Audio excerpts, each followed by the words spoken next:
Well, in the third part of my book, His Treasured Possession, What Kind of People Ought We to Be, you may have noticed me hesitating and flicking some pages over, and I'd actually lost a quote I wanted to quote to you from this book, The Power of Prayer, the New York Revival of 1858, Samuel Prime. And it would have been a very short quote, and you wouldn't have had the full impact of how blessed it is to hear the account. So I'm going to give you the full account of chapter 9 of that section, and I hope it will be a blessing to you as it was to me.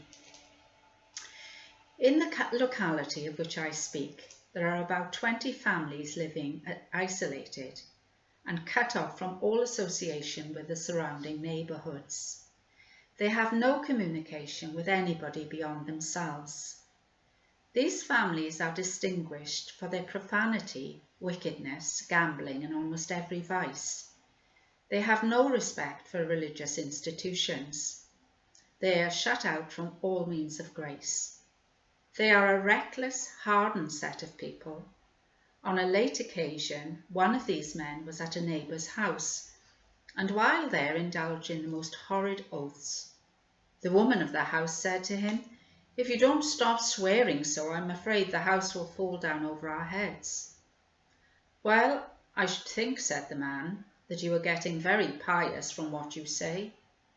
"Well, I should think it's time for us to be getting religious." "If you feel that way, suppose we have a prayer meeting in your house," said the man. "Yes, we will have a prayer meeting. We'll have a prayer meeting," chimed in many voices. And a prayer meeting was agreed upon, and the time was fixed.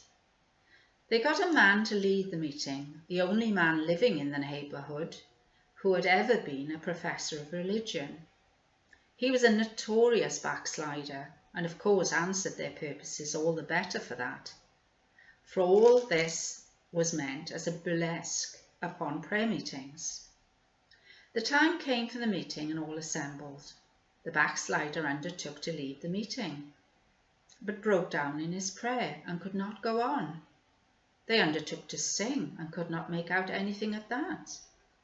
They determined not to give it up so. They appointed another prayer meeting on the next Sabbath at 5 o'clock. They sent to a deacon of a church living 3 miles off, saying that there was to be a prayer meeting at Hell Corner, the common name by which the place was known, on next Sabbath afternoon, and wanted him to come down and conduct it. The good deacon did not dare to go. He thought it was either a hoax or a plan to mob him. He, however, spoke to a neighbour about it and asked, "Had I better go?" "Go by all means, and I will go with you," said the neighbour.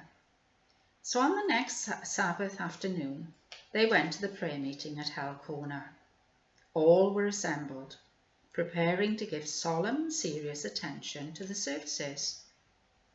"I'd not been there but a few minutes," said the deacon, "before I felt that the Spirit of the Lord was there. 4 or 5 of these hardened, wretched men were struck under conviction at this first meeting. Another meeting was held, and more were converted. These prayer meetings are continued," said the speaker, "and many of those who were convicted have since become converted and have become praying men and women. The work is going on with amazing power.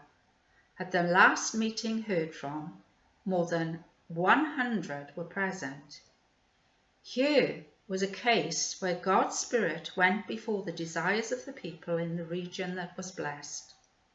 God heard the prayers of his children in other places, or it pleased him in his sovereign mercy to pour out his Holy Spirit upon this wicked community and turn sinners from the error of their ways unto himself. It is God's memorial that in every generation he hears prayer."